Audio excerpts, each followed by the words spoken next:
நான் வந்து வளர்ந்து வர்றது அவருக்கு பிடிக்கல, காழ்ப்புணர்ச்சி. நான் போய் சொன்னேன், அண்ணன் எனக்கு ஒரு இசையமைக்கிறதுக்கு ஒரு ஒரு படம் வாய்ப்பு கிடைச்சிருக்கு அப்படின்னு சொன்னேன். ஏய் நீ எல்லாம் ஒரு இசையமைப்பாளரடா, என்னடா தெரியும் உனக்கு இசையை பற்றி, நீ இசையமைக்க போறியா, போடா போடா அப்படின்னு துரத்தி விட்டாரு அப்படிங்கிறாரு. இன்னொரு பக்கம் பார்த்தீங்கன்னா, ஒரு நாள் வந்து நாங்கள் எப்போவுமே வந்து நாங்கள் ஒன்றா தான் சாப்பிடுவோம், அண்ணன் நான் எல்லாம் ஒன்றா தான் சாப்பிடுவோம், வீட்டிலேருந்து சாப்பாடு வரும்.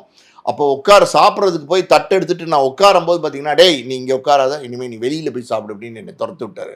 ஆனால் நான் உங்கள் கூட தானே சாப்பிடுவேன், டே எல்லாம் பேச எந்திரிட போடா அப்படின்னு என்னை துரத்தி விட்டாரு. நான் எழுதின பாட்டு இதெல்லாம் ஒரு பாட்டாடா அப்படின்னு கிழிச்சு குப்பைத்தட்டியில் போட்டார். இப்படிலாம் வந்து அண்ணனை பற்றி பேசினார். வீடியோ எல்லா இடத்துலையும் இருக்குது. இளையராஜாவை தரைக்குறவாக, இளையராஜாவை கீழ்த்தரமாக இப்போ வந்து பேசினது கங்கை அமரன். இந்த வீடியோஸ் எல்லாமே சோஷியல் மீடியாவில் இருக்குது, ஆதாரங்கள் இதெல்லாம். இன்னைக்கு வந்து இளையராஜாக்கும் அவருக்கும் மறுபடியும் ஒற்றுமை ஏற்பட்டுச்சு, ராசி ஏற்பட்டுச்சு போல. பொதுவாக அண்ணன் தம்பி சண்டை போட்டுப்பாங்க, திருப்பி சேர்ந்துப்பாங்க. உங்களுக்குள்ள ஒரு தனிப்பட்ட விரோதம் குரோதம் உள்ளுக்குள்ள இல்லாமல் இதை நீங்கள் வெளிப்படுத்த மாட்டீங்க.